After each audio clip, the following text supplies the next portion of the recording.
Freedom movement during the early 1960s includes his role as a freedom rider, field secretary for the Congress of Racial Equality, assistant program director of the Council of Federated Organizations, and one of the chief strategists of Mississippi Freedom Summer.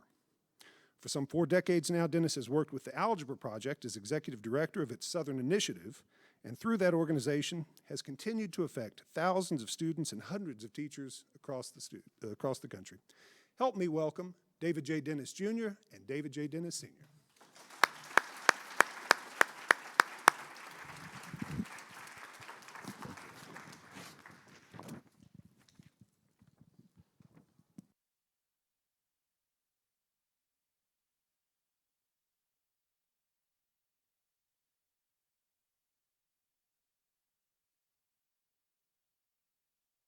Takes a while to sit down these days. Hey, how's everybody doing? Can you hear me? Check, check. All right. Well, thank you all for having us. We're just happy to be in Jackson. We got here yesterday, did something at Lemuria, and we're here with you guys. And so, really, we're just having a conversation. Me and Dad just trying to talk, and you guys are going to watch us talk, and then y'all going to talk to us, and then that's sort of how we're doing it. Going to keep it, relatively informal. So yeah, how you doing? Hello, son. How you doing? I'm doing good. I want to talk about Mississippi. Obviously, I want us. The book "Movement Made Us" is about a lot of your movement time in different places, and Mississippi is central in that. And I want to start sort of at the end. I want to talk about your return to Mississippi after sort of leaving in the 60s and you coming back in the 90s. Talk about the Mississippi that you came back to and the Mississippi sort of that you see now, but really what it was like sort of rekindling this relationship with Mississippi.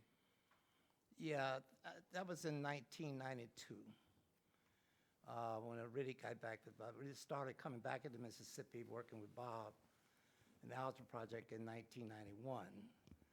What had happened is that we came here, I think it was 1989, there was a movie, propaganda thing called Mississippi Burning. And I think that we all, sneaking core people, Mississippi veterans, all gathered in Mississippi to discuss this movie.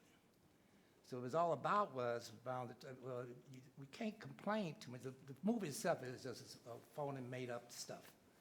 It was a Donald Trump special. It was lies all the way through it. I mean, they made the FBI the heroes and everything in the movie, which is not true at all. So Bob Moses and I hooked up at the, I forgot the name of the hotel. It was right on Capitol Street. There is. So every morning, we had not seen each other since 1965. This was in 1989. And so every morning, those of you who know Bob, knew Bob, he was very meticulous. So every morning at 4 o'clock, we'd get up and sit out by the pool, and we were telling our lives. So Bob, what we've been doing since we last saw each other. So Bob was going day by day by day. And so I come in the mornings after that is, Carol and our Americans say, how did it go? Said, well, it was really great, discussion, talking about catching up. So I think it was on the 4th day or something like that, 3rd day or 4th day, Bob started to talk about this thing about Algebra Project, Okay, and about Algebra was the next step around of the civil rights movement, extension of the civil rights movement. And now I'm listening to him talk about mathematics and civil rights, right? So I go in and Carol asks me, how did it go today? I said, he lost it. But at any rate is that was the beginning of coming back here. We did things, organized this whole piece around doing a movie, which turned, doing some research, which turned into a movie, Freedom Song with Danny Glover and them. But that was the beginning coming back is. But then when I left Mississippi in 1965, I left, I was down because what had gone on and stuff like this. I was really burnt out, and I didn't know exactly all the problems I was having but I was really having some real mental issues, I didn't know about that. Didn't find out that until much later.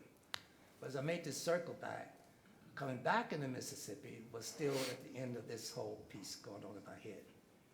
And so having this discussion, Bob wanted me to come in and work with him at the Algebra Project, and I'm getting my taste of Mississippi again. It's like a full circle. We've been doing these interviews. So back in 1991, all during this 1989 to 1991, Bob Moses and Janet just kept showing up on my doorstep.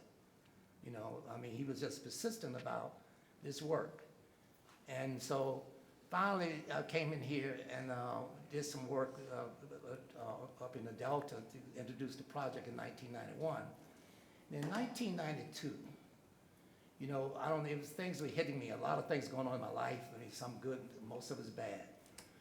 And so I was coming into, leaving out the Mississippi Delta, and this thing was going on, you know, all I could hear was of the voices of two women who had been doing this, talking to me all these years. I would talk to the phone about everything else, and one of them just wouldn't let me go. She kept talking about the fact is that Bob and I had deserted Mississippi. She put it, we were like runaway fathers, or whatever you call it. We had deserted the children here in Mississippi. And she consistently said that. And then there was the other lady who was the backbone of the movement at that time, who had these beautiful songs, you know. And between those two was just echoing in my head, you know. So by the time I moved past coming into Jackson, I stopped in Jackson and said, okay, this is it, you know, and this is where I've got to go, come back to. So it's all this weird circle pieces is coming in and so at that time these voices, the two voices, by the way, one was accusing me of being a runaway father, whatever it is, was Miss Annie Devine. The other person who was accusing me, who was dealing with the beautiful songs and stuff and he also the echo in the voice too about the fact is that, you know, y'all are here, so why can't the other people come down, you know? And that was Mrs. Heyman, Fannie Heyman. And so getting to this, it was almost as if saying in my head, it's a job unfinished. And it was almost like, okay, you've been running for all these years, you know, it's time to come home. And so, as strange as it might seem, what got me into the movement in the first place was a voice in a room in Montgomery, Alabama, getting on the Freedom Ride which I didn't want to be on that either, you know. And so a voice there says there's not enough room, enough space in this room for both God and fear. And it got me in the movement. I mean, after that I was rolled, I was here. And now coming back is having these voices again, you know, and here it is, you know. So it brought to me about, you know, and I'm gonna stop with but I have to say this, it's sort of like God's will, you know. And if you get off track, he'll knock the hell out of you. It's like to say to you, you know, boom, in my face is two times. This last time is I had a feeling if he did it the third time, I ain't getting up. You know? So I better listen, you know, to this pieces. So that began another change in the life pieces of where we are. And my track is that as I told Bob when I first started with the Algebra Project, I said that was then really started working was in 1992. I told Bob, I'm gonna give you 3 years of my life. So here we are in 2000. Right. Yeah, I mean, for me, I just remember Dad went to Mississippi and then he came back home and then Lafayette, Louisiana, and he was like, we moving to Mississippi like tomorrow. I felt like it was the next day. It wasn't the next day. I felt like we moved the next day. But what interests me about you coming back here, which I don't think we really talked about extensively, is you're coming back and you're meeting all these movement folks again you hadn't seen in 30 years, right? So how do you sort of rekindle that relationship? Like, what do you guys go through? Do you have tough talks? Like, what is it like seeing the people who, you know, the Hollis Watkins, the people who are here and have been here, and what is that, you know, building that brotherhood and that fraternity back together with the men and women who had been here in the 60s? Yeah, it was great reunion pieces. One of the things that was really interesting is that the word got out, and so people started coming, you know, to gather. Like MacArthur Cotton would come in, you know, and every week And there was MacArthur with a bottle of moonshine, you know. So sit there talking and stuff is about the movement, what we have is. But one of the things is became very clear in this reunion of meeting people is, we all were, you know, I was like, you know, looking at myself as just struggling, you know. But I began to notice is that we were all struggling. I mean, there were issues going on that I didn't understand. I don't think the people in the movement understood, but we were talking about things is, and we would get stuck, you know. I mean, people just start to cry, you know. You know, I mean, there was, you know, at that time is I still had not really put it together, but it began to come together as time's going, which we'll talk more about. But it was good to see people. They were coming to the house, you know, and I was meeting them at places, and we were dealing with the Owlsville Project and stuff is. I think that one point is Arabella Fonte and them sitting at 48 came in. They spent time at the house and all this stuff. So it's a bit, remember the old days that we were moving into the Delta and traveling, and Bob and I were together again in the Delta. So it brought back, you're seeing older people, you know, the people is. And one of the things was very interesting. It really hit me, I guess, that really brought it, was bring the picture together. But Bob and I went to Ruleville. And we went by Mrs. Hamer's house. And we were talking to her children. And so they were talking about, we started talking about all the great things she did and stuff like this is, you know, and went to houses. And decided to get some, they didn't have one book at the house about her, about the mom, which is very interesting to me, was how we have discussions about the movement pieces and what we have. And then going around to other people that we knew is something like that, you know, but that change was it just didn't seem the same, with the same energy, you know, that was there when we left, in the senses, except for a few. So we were taken back there. But there was another piece that was very interesting too, is been working with the children in the schools, you know, there was this energy, you know. I mean, they really wanted to learn. I mean, I remember we had the first convention of the Owlsville Project. I think Bob thought I was crazy at this time, is to have a national convention in Cleveland, Mississippi. You know, there's no airport close by. People had to drive in and everything else. But we did it, and we pulled it off. But we've had over 400 students, middle school kids from the Delta, into one place auditorium. And to watch this is what people didn't think these kids could learn is, and you know, the problems with them. Bob worked with those kids by himself all day long, and we didn't have one doggone problem out of them.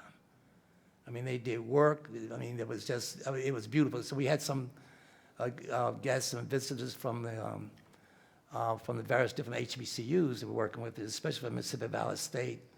Dr. Constance Bland, who was there at the time, she's passed on now, and Richard Sullivan, who was here at Jackson State, were there too. But that was what reminded me, so the differences and piece of what we're trying to do is, so they reminded me of the young people when we were there back in the 60s. Yeah. So I'm asking this because one of the reasons I'm asking about this time is because Miss Uvester's in the front row and is so important to this book and the process of this book. One, because she, you know, let me ask her a million questions and nag her about stuff, but also my understanding of you guys, because, you know, I remember, you know, all of y'all used to come to people used to come to the house. Dad would cook, Miss Sylvester come by, and y'all were just uncles and aunts. And you know, Bob Moses used to sleep in, like, he would crash, he'd sleep in my bed, and I would like sleep on the couch. And this was like how they were. And I did not know until much later what these people in Miss Sylvester specifically had gone through in Mississippi, and the things that they survived, and the you know, brutality that they witnessed. And it became fascinating to me learning about this and writing this book, the ability to go on the next day, like to go through the rest of your life after this. And I want you to sort of talk about that, what that life is like when you sort of find yourself theoretically on the other side of this everyday barrage, which we can argue, we can quibble about, because sometimes it does feel like there's an everyday barrage going on now. But what is it like? How do you go through the rest of your life? Like, what does that feel like? What does that look like? How do you go on the day to day? Yeah, first I want to just say, this is like a reunion. He was a little kid, Dennis Damer back there. It's just, I remember his mom and dad when I first came to Mississippi, so this is tough, man.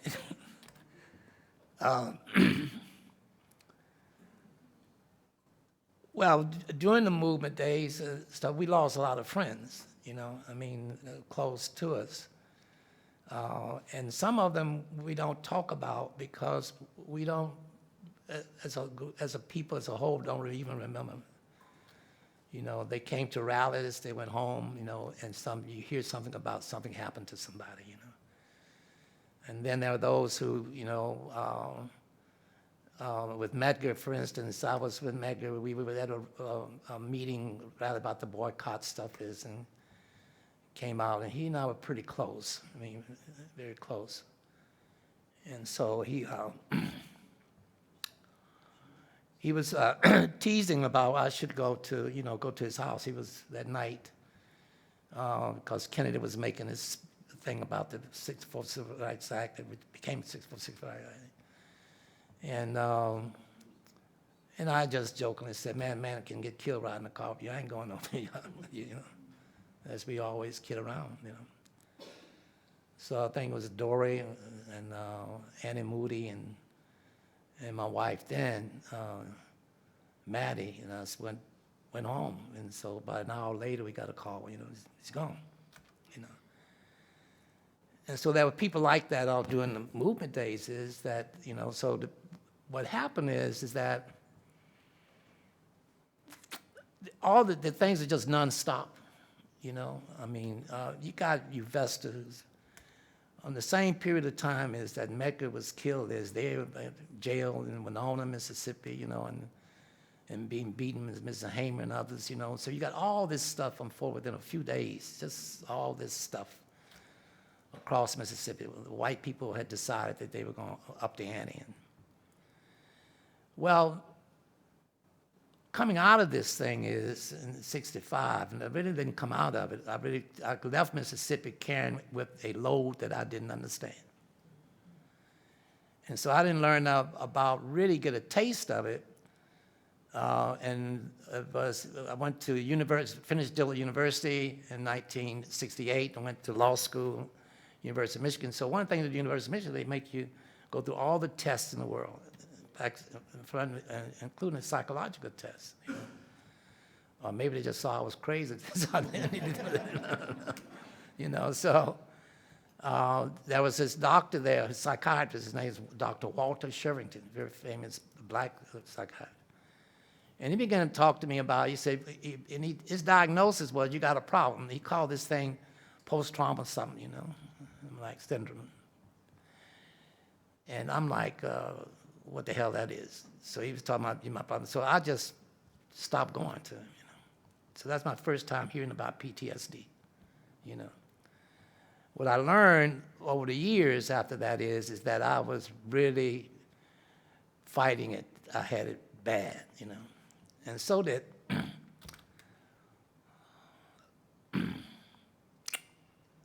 a lot of people in the movement, when I came back to Mississippi, talking about, I was meeting veterans walking around with, old newspaper articles still in their pocket, but we didn't know, When I first brought this subject up, I was at Tougaloo. I think Dennis was there. We had this discussion about it. Afterwards, a very good friend of mine who had passed away not too long before that, and she came to me and says, Dave, I'm very happy that you mentioned this because my dad, who was your friend, say his worst days was on New Year's and 4th of July. And I'm saying, what are you talking about? When the firecrackers go off, he would go and run under the bed. And this guy, he was in the Delta with Bob and them one evening in 1963, I think it was. And they were shot up, the car was shot up by the Klan right in front of Mississippi Valley State. And he was shot in the neck. And they had to rush him to get him to the hospital here and save his life, you know. And for years and years and years, he was a good friend. He would always call at least once a month and say, hey, just checking to see how you doing there, you know. Jimmy Travis, is his name, you know. So how many more of us, you know, went through this, you know? And that's a tough way. So actually that was what was going on in my life from probably before 1965, from 1965 until around, you know, in the 90s. And I didn't know it, you know. I ran or did stuff you know, I drank, I did what, you know. You kept running from it, you know. So the problem is that the part of the movement, we know people died, we know people beaten, we know people went to jail. But that part of the movement and what people went through is that we don't know about.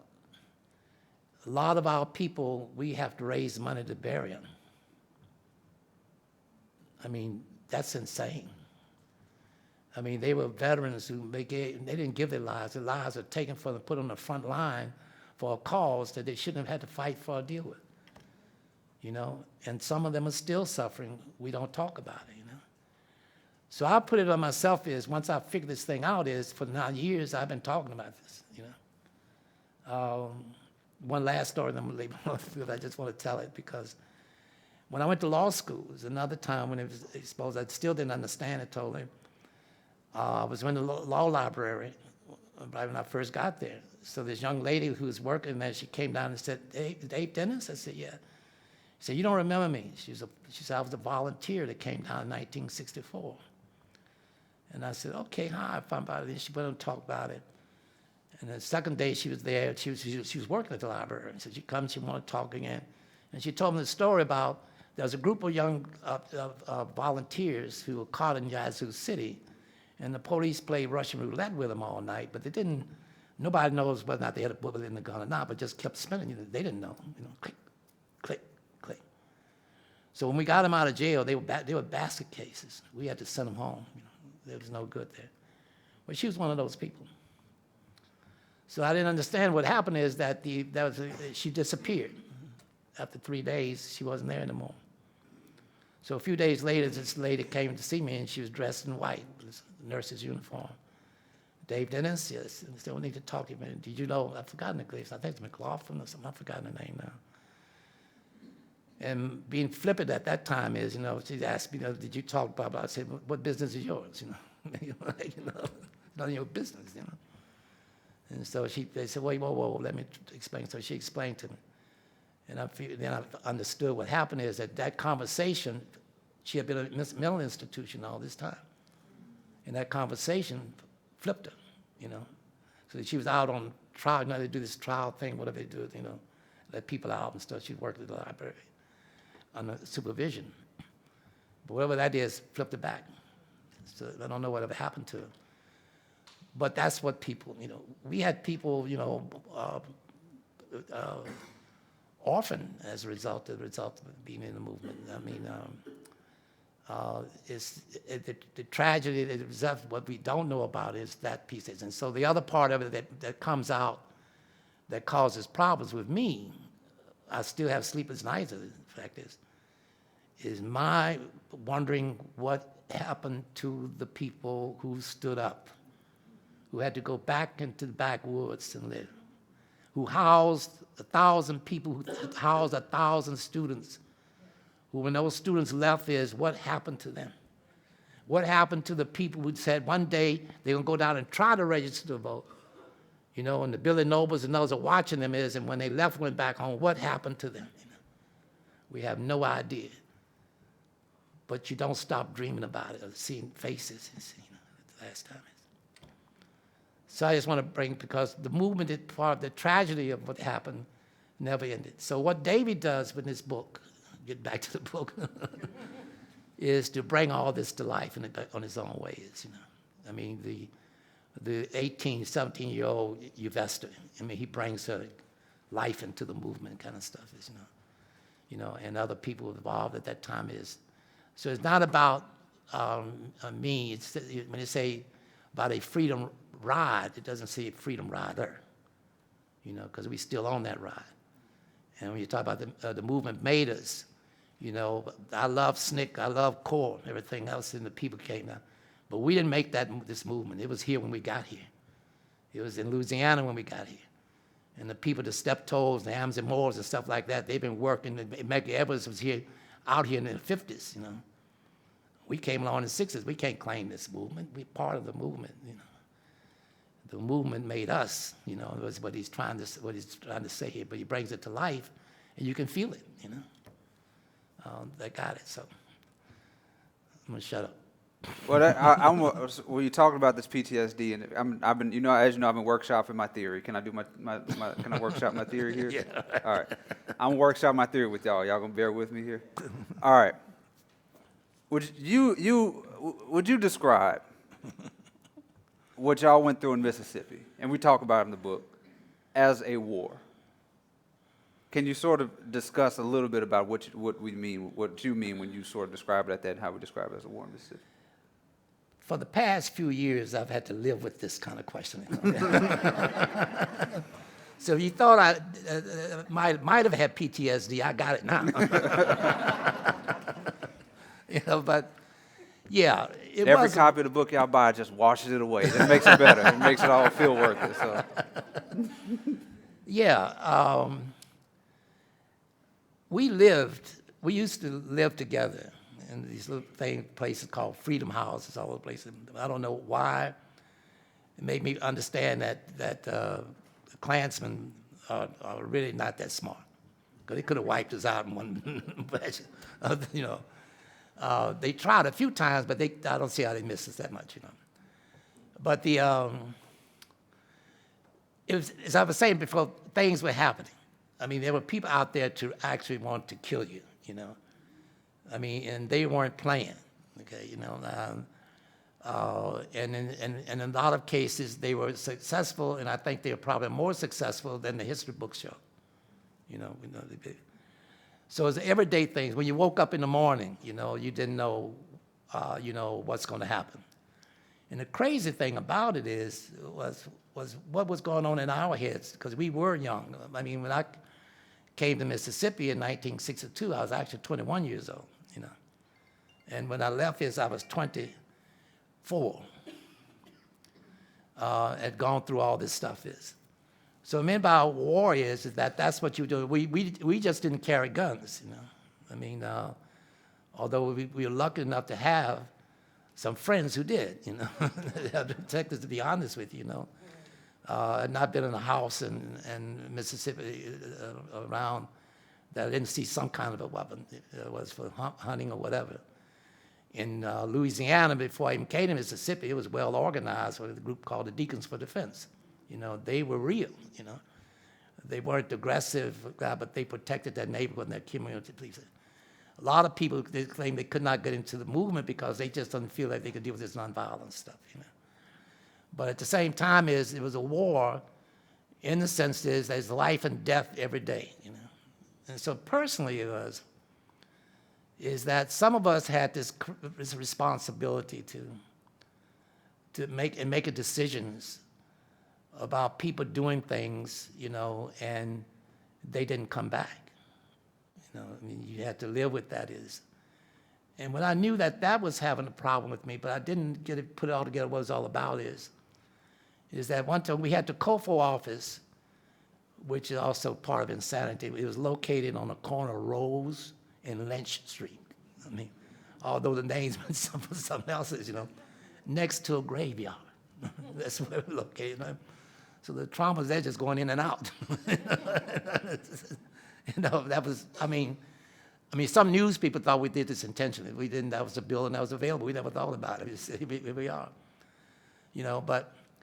But having to make that decision. So one time there was a little cafe, little joint next door to the COFO office, where the COFO office is here and still there. And so we had sent some people over to get some affidavits out of, from Natchez it was. And so going in, the Klan was waiting for them. They got the car was all shot up and stuff like that. And they came limping back in. And they were really bad, you know. I've forgotten who it was by. I think it was George Green and Jesse Harris. I think it was, but I'm not clear. But anyway, I'll go in there and I talk to them. They tell me their story is, and they just really, you know, it shook them. You understand it? And I say, did you get the affidavits? Hell no, we didn't get no affidavits. And I'm saying to them, okay, pop. I dropped on the table another set of keys. So there's another car out here. We need those affidavits, and walked away. I'm lucky that I'm alive from them, you know. You know? I mean, but that was about as cold as you can be. I mean, talking about the war, I had lost a lot of reality, you know, this stuff is. You know, it's things that have to be done, you do it. And when that was done, I was 23 years old. I mean, that's crazy. So unknowingly, you know, I'm slipping down the ladder fast, you know, without understanding it at all, you know. But we still loved each other. But that what did it do to these two guys, you know? And they're having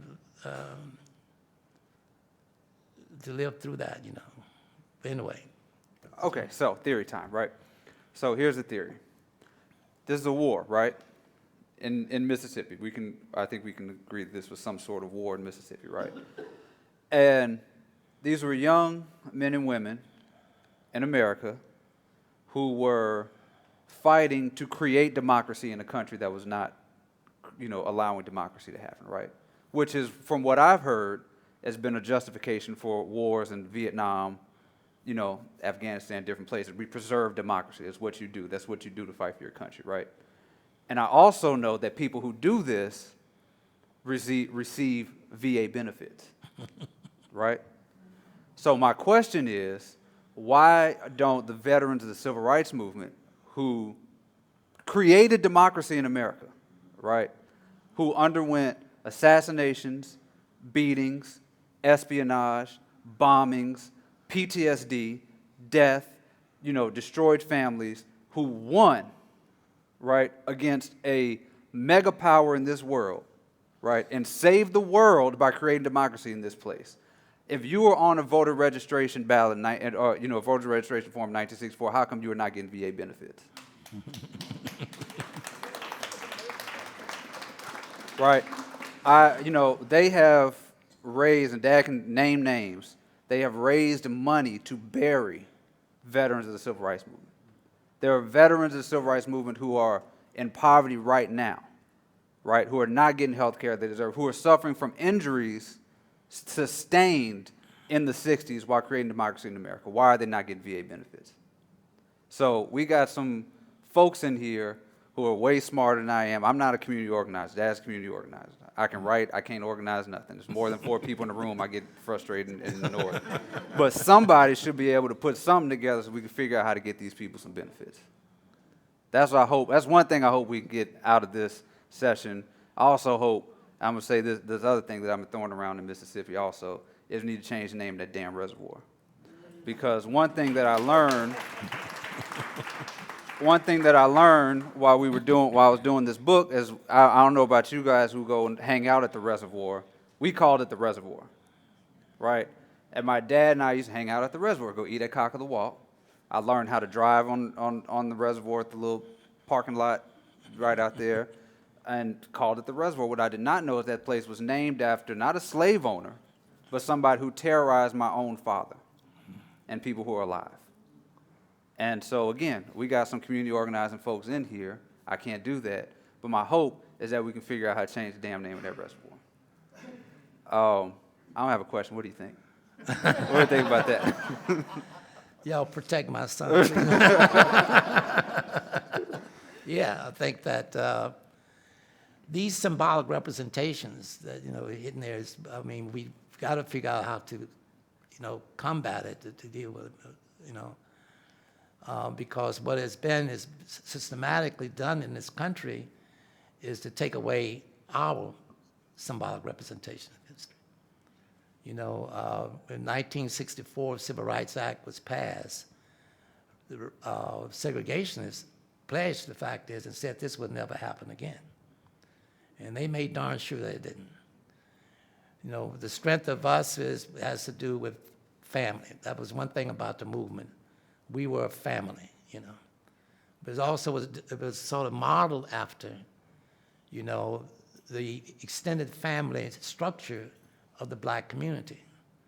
You know, you hear me say this all the time is when I was growing up, you know, I could go down the street. If I came from a single parent home, but I had a lot of fathers. If I did something wrong down the street, you know, Mr. Jack or somebody would jack me up, you know. And then when I got home, I got jacked up again, you know, because my mom and them had given the community permission to take care of me, and all right, and to tell me, deal with me if I did something wrong, right or wrong. And so we've lost that, you know. I don't know of children ever being hungry. Adults might go hungry, but not the children, you know. People reached out and helped children. A child got into trouble, someone will reach out, you know, to try to help that child. Now we run from it, you know. Kid walks around with his pants low, don't have to do it, it's the wrong end to worry about, you know. We need to talk about how do we begin to deal with each other, structure and open the door. I was talking to some people the other day and I raised the question if a child got into trouble in your neighborhood around you, where can that child go? Can he come knock on your door? You know? So until we begin to look at, embrace each other again, so we have this strong family structure. Moynihan report after 1964 came out and attacked that structure to say that the problem of the black community is single parents, which is not true at all. So he went after it. And then not only that is the poverty program and stuff like that. The 1964 Civil Rights Act, good, but we didn't pay much attention to all the stuff that was attached to it. That was put there and designed to tear down the movement. I call it the Trojan horse of the civil rights movement, right? And so that was, white people did not integrate. Black people integrate. We crossed the track to go to their places. They didn't cross the track to go to our place. You know? We got upset with each other if we called something black. We got a black restaurant. Why you want to call it a black restaurant? You know, making those statements while they're sitting in a Chinese restaurant, you know, or Italian restaurant. Nobody complained about that. At the same time but the big one was that all those things went on. If that wasn't enough, they attached that, they call it urban renewal. So you put the expressways in cities right through the black neighborhoods, right where they had economic bases, stuff like this, and tore it apart. So our problem today is, we talk about it takes a village to raise a child, they've taken away our villages. We have no communities anymore. Driving down Farris Street the other day I'm like, tears in my eyes. What happened to all the businesses and stuff? What happened to all the places we had? You do the same thing in New Orleans, you go to Atlanta, other places, you don't have it. Our children have no place to go, no place to be, you know. So we've got to figure out how to rebuild communities for our children to have a place to live and survive. And we as a people to live and survive, you know. And so this was not by accident, this is intentional.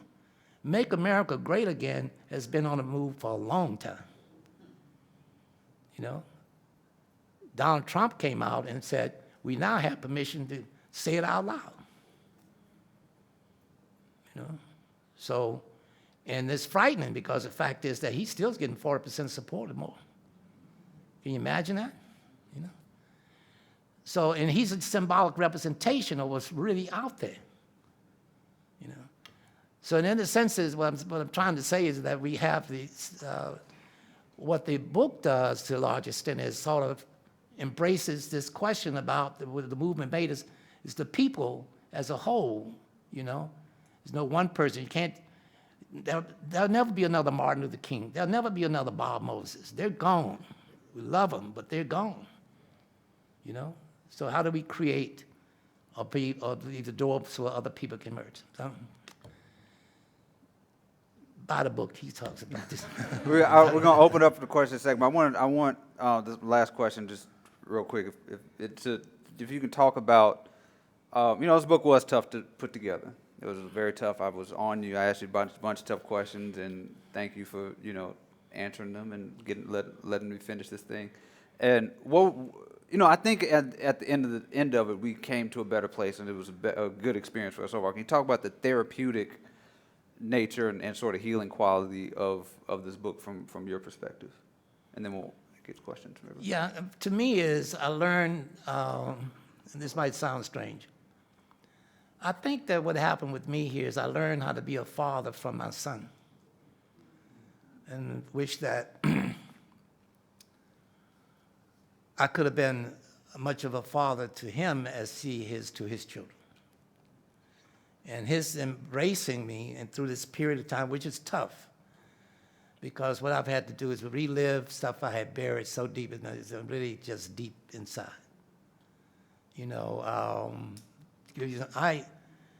I was in the middle of the Harlem riots and all, I had forgotten about it. Forgotten about it. And so you get the things that happen is, unraveling is what David had the job to do is, which had to be painful for him, to carry his dad through this pain.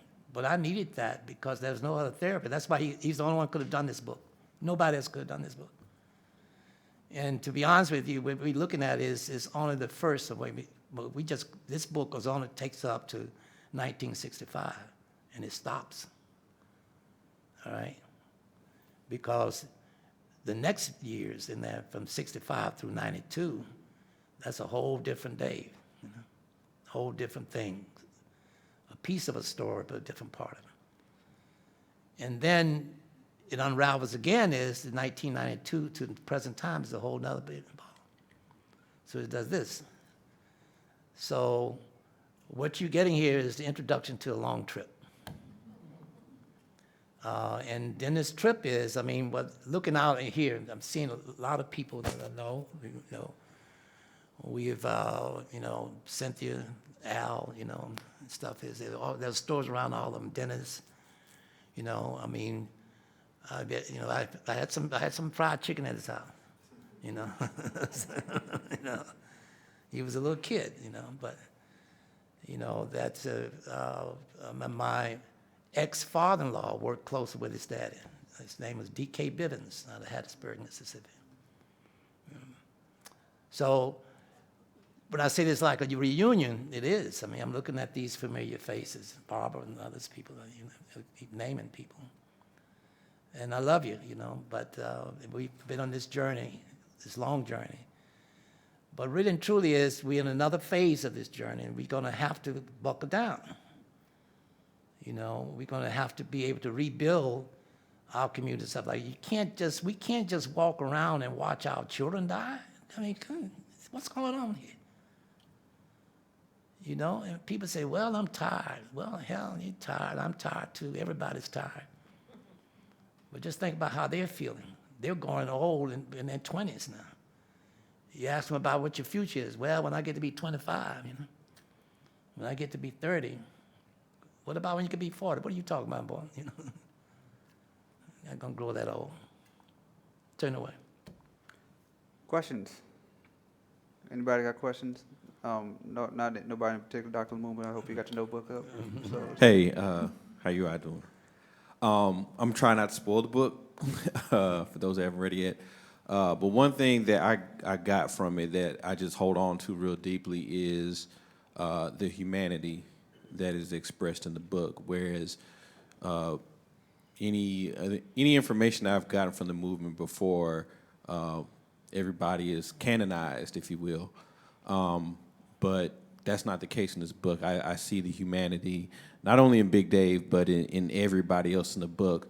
So my question is, was that intentional, or do you think that's more of like an organic process as far as like your proximity to these individuals?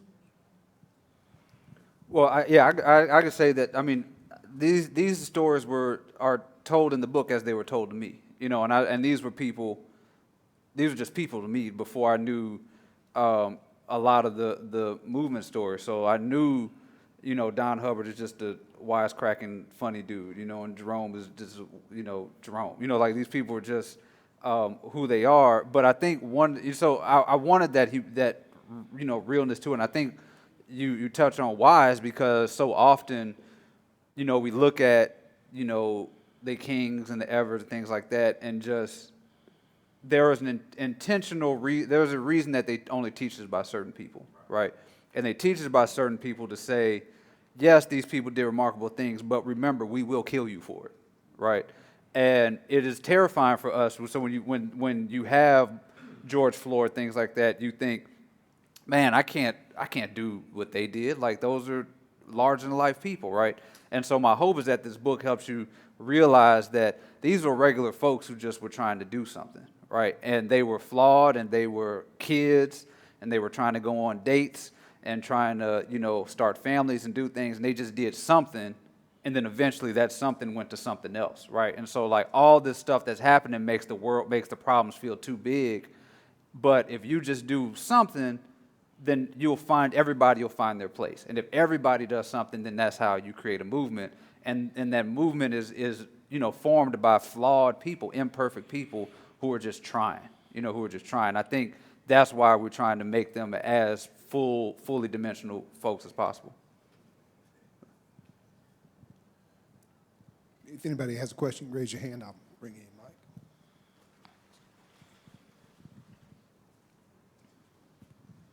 I'm Lisa Best, and I'd like to ask a question about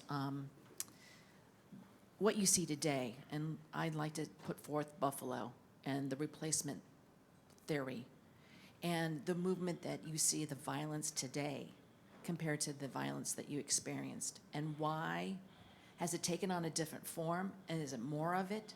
What's your feeling? Because it's not just an isolated incident. It's a weekly occurrence. When you say the violence today, with it being different, so you're speaking just in general? I'm talking about, you say, in Buffalo, you can't shop while you're black because someone's going to see that as an opportunity to hurt. So, like, white supremacist racial terror has taken over. Okay. It's overt in some sense. Is that the media? Is it more? Is it, and I know there's not an answer to this, but with your life experience, your lived experience, what do you see, what do you feel? Well, personally, is that the country has been able to hide its evilness for a long time. And to be honest with you, they've been lynching people, they've been killing people, they've been taking people's lands and stuff like that. Native Americans, whatever you have is, you know. They dropped a bomb on Hiroshima, Nagasaki, right? You know, killing people. Vietnam is people still suffering from bombs and stuff. So the cruelty of this country is they're just beginning to turn it more visible here, you know.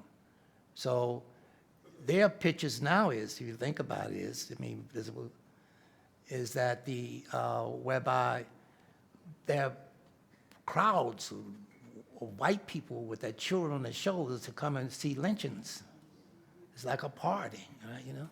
See, but this thing here, this is what's making it more visible.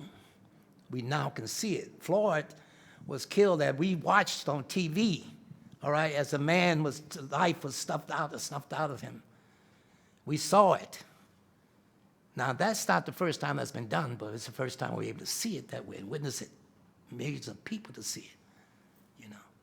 So what you're able to do because of the media and technology and stuff like that, you're now able to witness what's been going on all these years.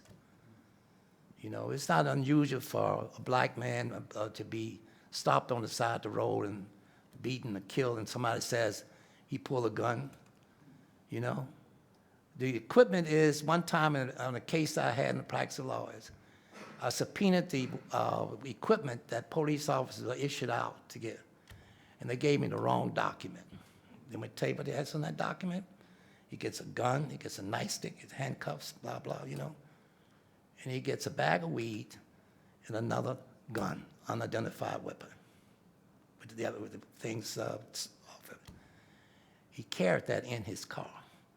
Now, as a black man, if I'm riding down the road there all by myself, cop pull me over. You know, if he shoots me, he puts that by me. I got a weapon, you know. He does. If he says I got a bag of weed, he says I found this in your car. Who's my word against this? So it's not, what's been happening is that this thing here has been able to help to expose what's been going on for all these years and centuries. That's the difference, you know. So what you're getting now is that you have 30-some churches were bombed, 40-some houses were bombed during the 1964 Freedom Summer, you know. You don't know anything about that. Don't hear about that, you know. How do we move forward? That's a good question. So what people need to do is look at, you see a problem, right? Because you identified it, right? So think about it. What do you think you ought to do about it? I can't tell you. But what we need to do is think about it.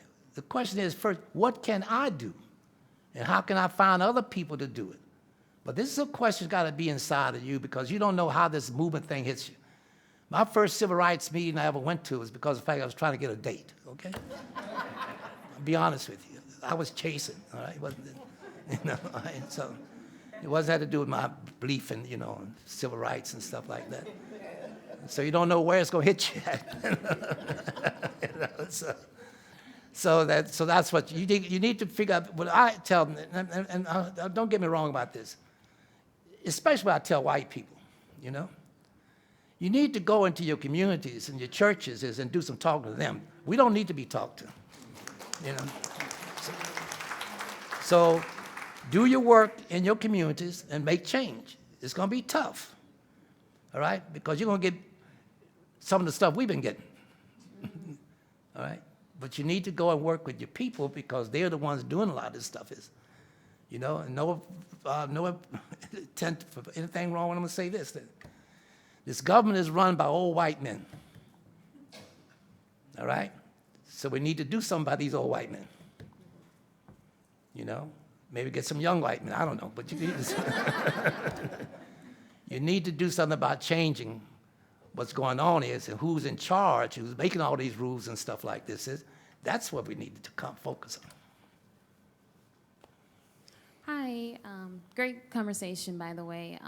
I guess my question is sort of rooted in legacy and sort of the next generation of young people coming up. So I've lived in Mississippi my entire life, and I've really grown to love the place, the people, the food, the quirks, the rhythms, but every day I feel the weight of what has happened here. So it's this weird dichotomy where I want to enact change and fight the good fight, but I'm also just burnt out and I feel discouraged and I don't know how to, or I don't realize that maybe my work is hitting someone, but it feels like what I'm doing right now is a small drop in the bucket. So I'm just asking, like, how do you keep yourself encouraged when it feels like no one's listening or caring to hear what you're gonna say? Can I ask you a question about that? When you say you feel the weight, what weight do you feel? Oh, the pain and the suffering of everything that took place here. You know, it's like a constant reminder that I've made it, I'm in a position to do what I need to do. My ancestors weren't able to. So it's guilt, it's shame, it's am I doing enough? All of those emotions sort of tied to it is what I would say. So I was raised in Jackson. And I spent a little bit of time feeling that weight and that guilt and all that. And I learned that that's not for me to feel. What I feel is the pride in the movement that resisted all of that stuff. The weight and the guilt, that's for white folks to feel because they were the ones that were doing terrible things to us. Like when I go out to another state, people say, how could you live in Mississippi? It's so racist, right? And I wonder how many white folks, when they leave, get asked that question, right? Because I've done I've done a lot to try to change that. But I wonder how many white folks are feeling shame for why should I feel ashamed for what my dad and their friends fought against if white folks don't feel shame for what their parents and grandparents did? You know what I'm saying? I've freed myself from that shame. All I feel is tremendous pride and encouragement to continue going because Mrs. Hamer was a sharecropper, right?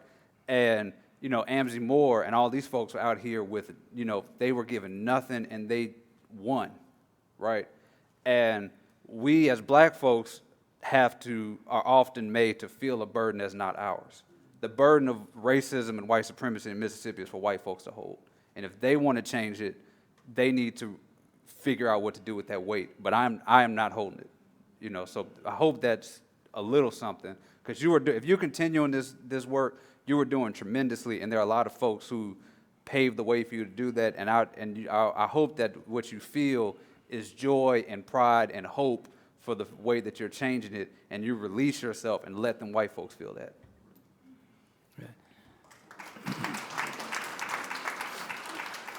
Yeah, you made a statement about, you said you're like a drop in a bucket. So when you drop the water in the bucket, what happens? The ripple goes out from that one little drop. So you've done something.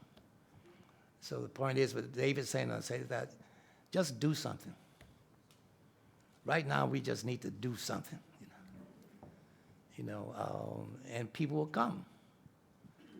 And people get moving on. But you drop that one drop, you have made a tremendous impact because that whole water is going to move. We got time for one more question, but before we get to that, I want to read two comments that we've had from the live stream. My friend Brenda Travis says, "Thank you, Dave Sr. and Dave Jr., for continuing to tell the true firsthand stories of the struggles." And our friend Vicki Roberts Ratliff says, "Tuning in from Winona, where we will be unveiling a Mississippi State historical marker at the site of the old Montgomery County Jail on June 9th, 2022 at 2 p.m. Fantastic. Yeah, just two quick comments. One, just do something. Dave Jr., your idea of benefits for veterans of the civil rights movement is one of the best policy ideas I've heard in a long time. And I think we could start with Benny Thompson. Our congressman in this area might be able to help push that. And the other thing is that the title of the book, The Movement Made Us, one of the privileges that I have is to share my life with Yvester Simpson. And she was just telling me a story yesterday about how people in the movement really came together as family. And would you tell the story about how people would come to your house? I was just, every day there's almost around Jackson, some young black person is killing another young black person. And I was telling him, it started by saying, I remember once in my life when I was a kid, how a man in our community got killed by another one. And it traumatized me forever. And I didn't hear about this happening again until much, much later. But what I was telling you, now remind me again what I was telling you. Yeah. Okay, I told him, I said, I would be afraid now to leave this house that we're living in and leave the doors unlocked because, well, back in the 60s, we could leave our house. I could have cooked dinner and left it in the refrigerator, and I would come back and find that somebody's gone in the refrigerator, had helped themselves to whatever was there, and say thank you, leave a note, and said I'll see you next time. Or if they were tired, they would be in one of the beds, okay? And it was okay, because that was the community that we had, that we lived with. And I want now see, you got me started. Can I say one more thing? David, I haven't read the book yet, and it was on purpose, okay? And you, Dave Sr., I haven't read it because of all the things that are buried. And so I'm gonna start crying.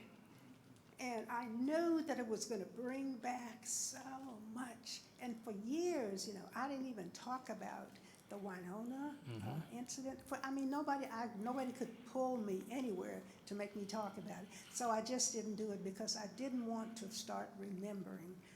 And Right. then, and also, not a week goes by for me that I'm not running names of people through my head. Right. And counting them off, and people who died way too soon. And it wasn't because of something that they did, but it was because of the weight of what they carried with them Right. until it just dragged them down to nothing. I mean, I just go through and I name names and I see faces, and it's just too much. So, but I'm gonna read the book, David. Well, take your time, please. Take your time, and Yeah, thank you. thank you so much. Thank you all. I know we could go on with questions. We have come a little past the top of the hour, but I'll bet the Dennises will be glad to have a conversation with you. We have copies of the book for sale over here. It's fabulous. Please come by. Come back next Wednesday when Jimmy Thomas will be our speaker talking about the Lebanese in Mississippi. Today, help me thank Dave Dennis and David Dennis Jr. for this program.